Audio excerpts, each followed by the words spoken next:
we've ever built in 1 year. So that is historic. Probably many of you that have been here in the city have never seen that many houses go up in 1 year. And I don't even know if we did that many when TriCap was doing their spec homes, at least in this small amount of time. So that is super good for the city of Paynesville. Growth for our community, bringing families in, workforce, that type of thing. You'll see there's a fair amount of just, residential upgrades. Some of are due to storms, but windows, siding, shingling, things like that. You will see that building permits are being closed. It seems nobody wants to get their building permits closed in the summer. Everybody's busy doing something else. But we are only down to one permit from 2022, and he promised me he'd have it done by the end of October. So he has an extension until then. So with that, I don't really have any other particulars unless you have specific questions.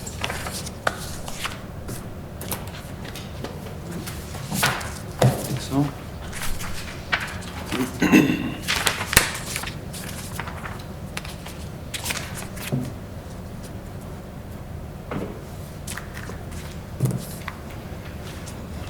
I guess this is maybe planning related, but with the recent storms and the companies that try to go around to each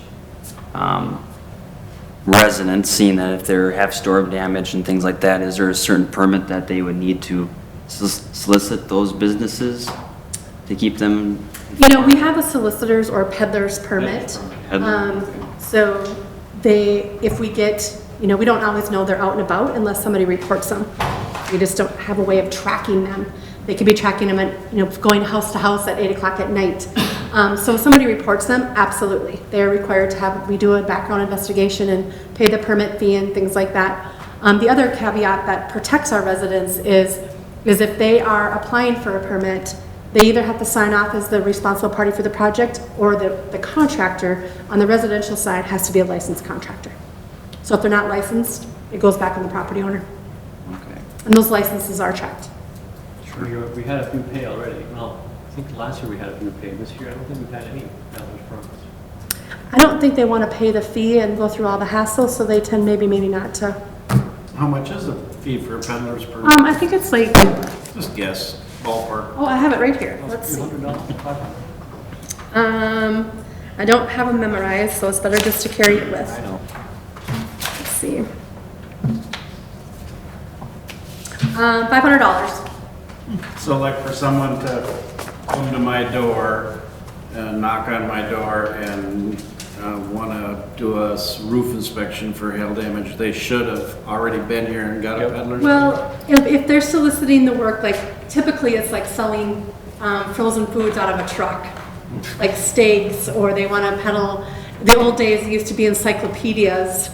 So there is a caveat in the ordinance about our nonprofits, our local like 4-H clubs and Boy Scouts and Girl Scouts. They can sell popcorn and cookies and things like that. But it's the out of town people that are trying to drum up business that nobody knows. Maybe you're a little bit pushy. Okay, good to know. Siding and all that stuff. Good for the residents to keep in mind, I guess, to watch out for those scams that are out there and are aware as well.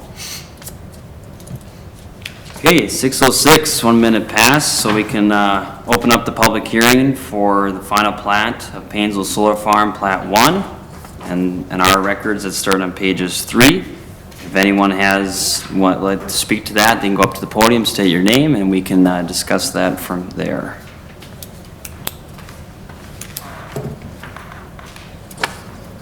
Good evening. I'm Evan Carlson with Enterprise Energy.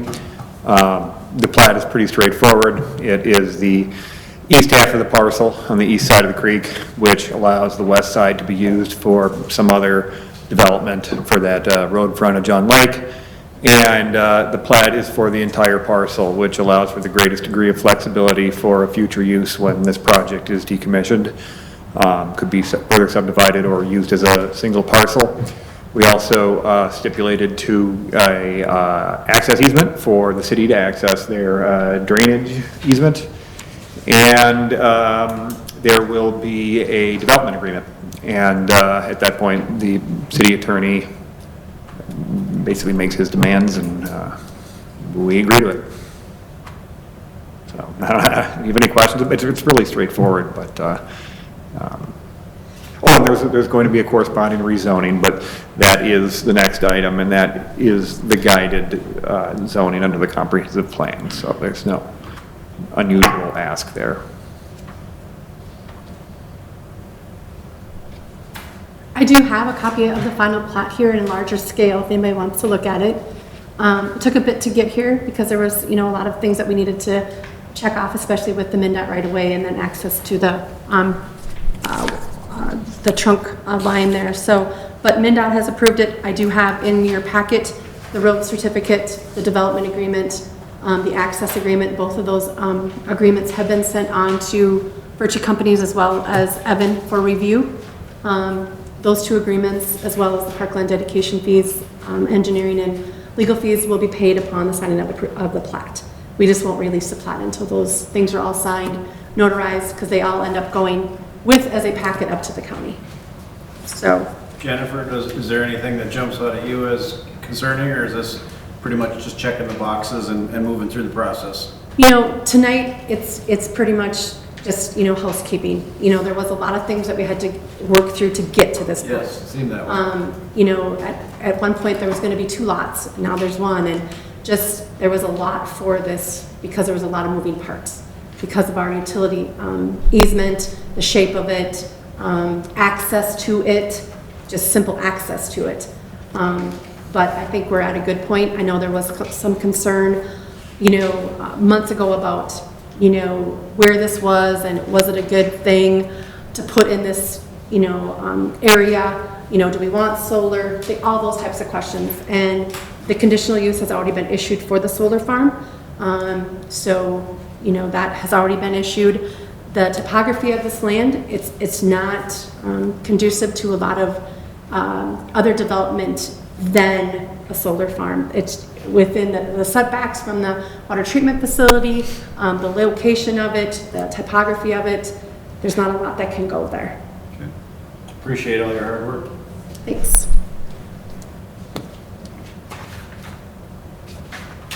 Other discussions for the public hearing? Any questions?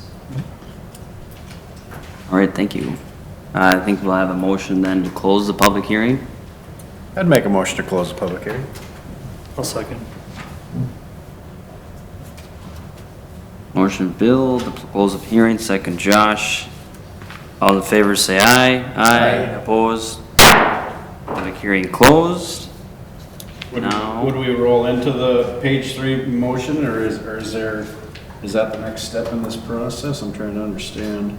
So there's a recommendation that we will need to fill out with the findings, and it's my understanding that we go through the findings and then we go through the formal motion. Okay. That's Correct. Jennifer? That is correct. Okay. So that would actually start on page 62. I'm sorry, 61 for the actual report.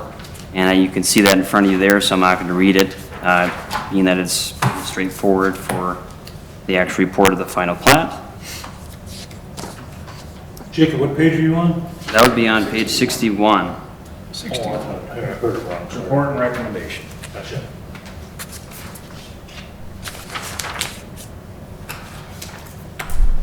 I'm sorry, Jacob, I didn't hear you. Do you have to go through these findings and then do the motion? Correct, yep. Yep, we'll go through the findings. So the first one is, if everyone's got to the page, close to it. The planning board, having considered the requirements of the city code together with the proposed plat and the public comment thereon, finds that A, the proposed final plat meets the specifications for submissions of the final plat set forth in City Code Chapter 30, Division 3, Section 30 through 104, or B, that the proposed final plat does not meet the specifications. Josh, A or B? A. I vote A. Bill? A. Paul? A. And Randy? A. Okay. Number 2, the planning board finds that the proposed final plat of Painesville Solar Farm Plat 1, A, meets the standards for approval set forth in City Code Chapter 30, Section 2, Division 3, Section 30 through 109, or B, does not meet the standards for approval. I vote A. Josh? A. Bill, Hey. Paul, A. and Randy. A. Number 3, the planning board finds that the proposed final plat of the Painesville Solar Farm Plat 1, A, meets the design standards requirements of the City Code, Chapter 30, Article 3, or B, does not meet the design standards. I vote A. Josh? A. Bill? Hey. Paul? A. And Randy. A. And the final one, the planning board recommends that the city council, A, approve the final plat of Painesville Solar Farm Plat 1, or B, approve the final plat with the following modifications, or C, deny an approval of the final plat of the Painesville Solar Farm Plat 1 for the following reasons. Josh. A. Bill. Hey. Paul. A. And Randy. A. I'm voting C. And now it's the formal motion, which is back on page, of course, I missed it here. Was it 16? Back to page 3. 3, yes. So there'll be 2 motions for an action, looks like at the bottom of that report, which would be the official approval. You're looking for 2 separate motions or one motion to cover both? I'm sorry, Jacob. Would be 2 separate motions. Okay. If there's no further discussion, I would make a motion to approve the report and recommendations of the planning board on the final plat and recommend such to the city council. And I second it.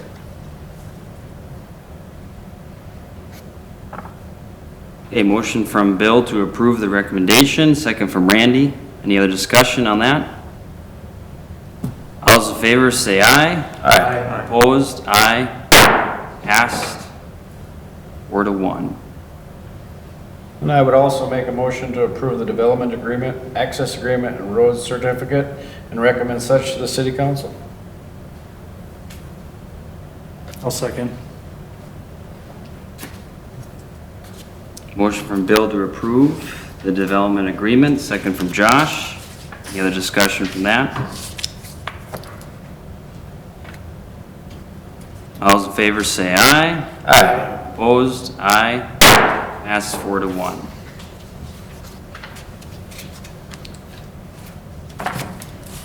Okay. Thank you for investing in our community. Thank you. Appreciate it. Second item under old business would be the rezoning of the Painesville Solar Farm Plat 1 from A1 to L1, and that would start on page 64. And we do have a public hearing set for that as well, so we can open that now.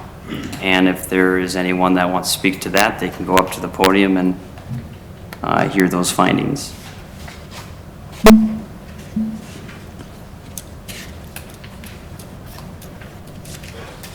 Good evening, Evan Carlson, Enterprise Energy. I don't have a lot to add to this either, other than that, in addition to the fees charged by the development agreement, this will allow greater tax base and industrial use. Thank you.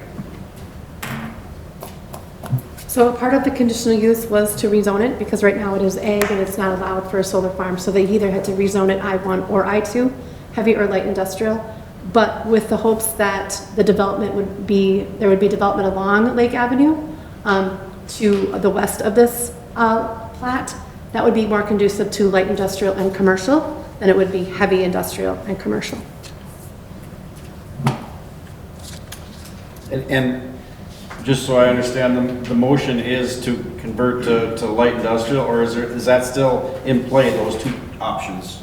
No, the option was, according to the ordinance, they could be I-1 or I-2, Yes. light or heavy industrial.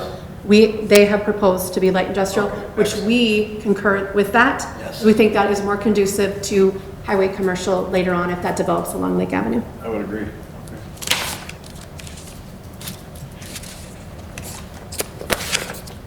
Okay, then a motion to close the public hearing would be in order. I'll make that motion. And I'd second it. Motion from Josh, close the public hearing, second from Bill. Any other discussion on that?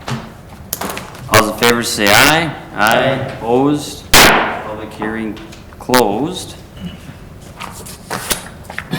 now we're gonna go to page 71 for those findings before we do the formal motion again.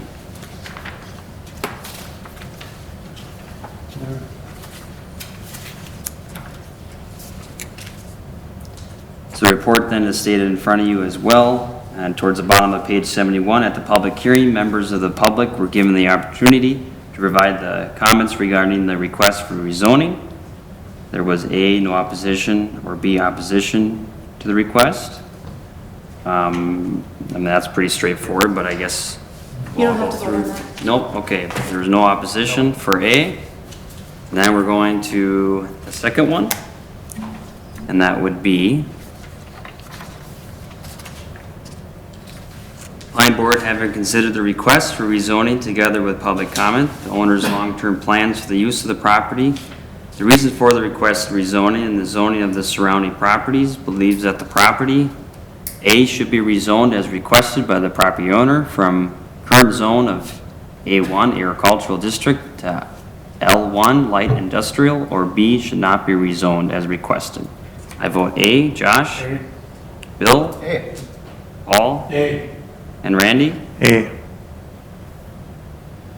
And then the recommendation, the planning board recommends that the request for rezoning of the property described on Exhibit A, which attached here to and incorporated herein by reference, be A, granted, so that property is rezoned from current zone of A1 agricultural district to L1 light industrial, or B, denied, so the property remains zoned A1 agricultural. I vote A. Josh? A. Bill? Hey. Paul? A. And Randy? A. Now we go back to page 64. If there's no other discussion, I would make a motion to approve the report and recommendation of planning board on rezoning application and recommend such to the city council. I'll second. Motion from Bill to approve the report, recommendation to council, second from Josh. Any other discussion? All those in favor say aye. Aye. Opposed? Passed. Thank you. Thank you. And we'll work all of the details Yep. after Monday's meeting. Yep. Perfect, thank you. Thank you. Now moving on to new business, item A, variance for NS Retail Holdings LLC Tractor Supply sign, which starts on page 74.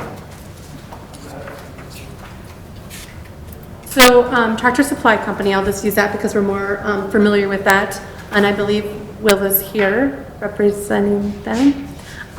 So after they've been up and going, they decided they need more signage, they need more visibility, which I don't disagree, except according to our ordinance, the maximum signage is 400 square feet, and they're over that by 77 square feet. We thought about and designed and looked at smaller signage, but they want to put it like what Teal's did for the liquor store on that side of the wall for traffic on the bypass. So hence, here we are. I personally struggle with the sign ordinance the way it is anyway.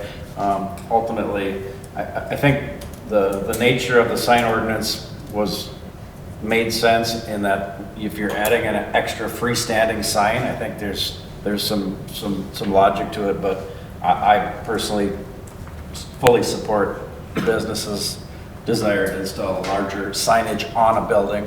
I wish we actually could approach those two things differently. I realize that that's not the case, but I would be in full support. And that is something that, you know, as you know, the sign ordinance was a snapshot in time. It was what we thought was going to fit the day that we approved it. Yep. And as our complete zoning ordinance was approved and redone, there are some things that have come out of that now, like maybe that doesn't quite fit, or maybe we need to look at that a little differently because things have transpired since that. There's just no way that a 5-member planning board and 5 people on staff and a city attorney can absolutely think of everything that's going to happen in the city. So that might be an avenue that in our downtime, you know, where the planning board doesn't have a big agenda, that we look at maybe a few things that we could amend, and maybe that is one of them. Jennifer, and I'm basing this on my recollections of that process, but am I correct in saying that per the ordinance, it really doesn't differentiate between a freestanding sign and signage on a building. It doesn't, and you know, that always has not been enforced consistently in past years. I'm really trying to enforce what is there to make it more consistent in the role that I now serve. But it hasn't, and there's other places in the ordinance that are like that also. So I think we need to just maybe streamline it a bit, because the sign ordinance in general is fairly lengthy and it is a bit cumbersome.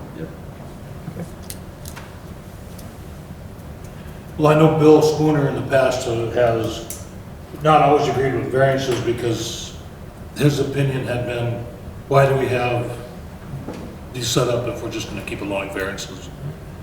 But this is not a 1,000-foot addition, this is 77 feet. So I don't see where this is really gonna hurt anything. It's not gonna hurt anything. You know, we talked about lighting, it's a cabinet lit sign. So a cabinet lit sign is, you know, it's fully enclosed and there's bulbs in it, if I'm explaining this correct. So, and it is to give them some visibility off of the bypass. So, And one piece I put in with the application was, when you drive up 23, I think it's a Veterans Drive is the end there, you know, the signs facing the highway, the liquor store sign is really small, tough to read. You can make out liquor and know generally what's there. You know, to the south and to the north, you've got the Legion, you know, they've got nice big letters, easy to read, and that's what, not just for the business do you want to see easy to read signs, but also for your motorists. You don't want them to strain to try to read the sign, you want them to focus on the road, so a slightly larger sign than what the code allows them for a sign that motorists can, at a glance, see, recognize what it is, and then continue on the road. And what we tried to do too was the location on the building, it mirrors what was done in the liquor store. The liquor store is on the south end of the west side facing the highway, so we kind of put it in the same, so a little bit of consistency with what's done there on the signage.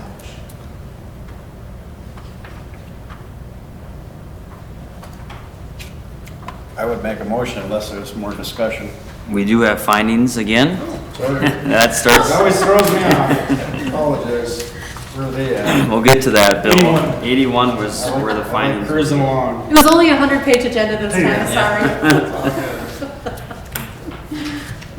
It seems like I never quite sure, because there's sometimes we don't do this, and sometimes. Well, so it depends upon who does the hearing. That's when you actually have to do the nitty-gritty or not. So sometimes you get by with just a few yes or no's, sometimes you have to actually put the because. So, Thank you. And this time there will be homework for you, everyone, so we will have to fill in the because. you will. So the application then, or the variance application, right, presented in front of you on page 81. The first one being, whereas the planning board believes that the variance, if granted, A, will be in harmony with the purpose and intent of the zoning ordinance, or B, will not be in harmony with the purpose and intent of the zoning ordinance, and then because. I vote A, will be in harmony. Josh? Bill? A. Paul? A. Randy? A. And then because, no change in property use for the zoning. Are we okay with that? Sure.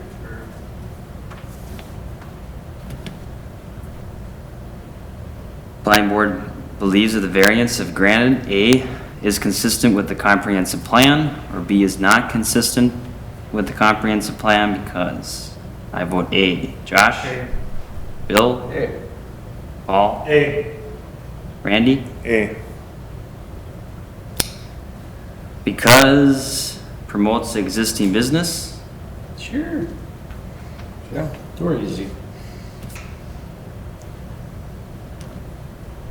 Planning board believes that the landowner's use of the property is A, reasonable, or B, unreasonable, because, So if it's reasonable or not, A, for me. Josh? A. Bill? A. Paul? A. Randy? A. It's reasonable because it's zoned for that business. I would agree with that.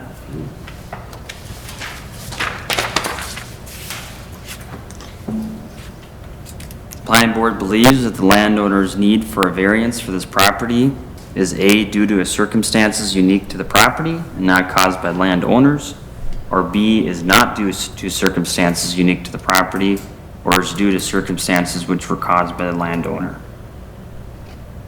I would say A. Josh? Bill? Paul? And Randy? Unique to the property because it's, as you stated, it's next to the exit off the 23. Yeah, the location of the building and the major highways that run around it or by it.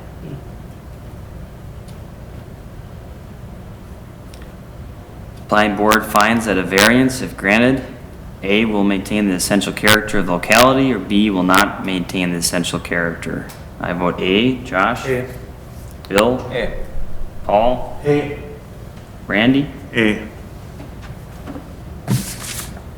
It'll maintain the character because it will be in line with promoting a business or with the general business use that it already is in.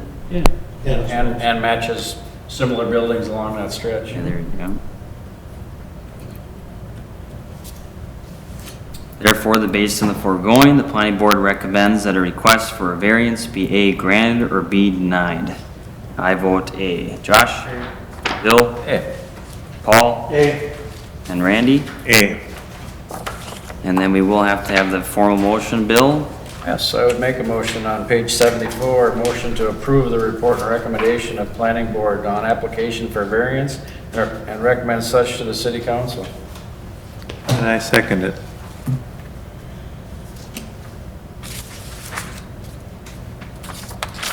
Motion from Bill to approve, second from Randy. Any other discussion? All those in favor, say aye. Aye. Opposed?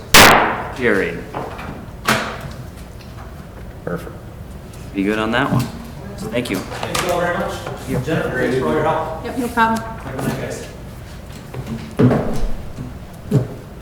Okay, next meeting being September 16th at 6. We went over the building permit reports. I don't have anything on the docket yet for that meeting, but as you can tell, things are happening fast.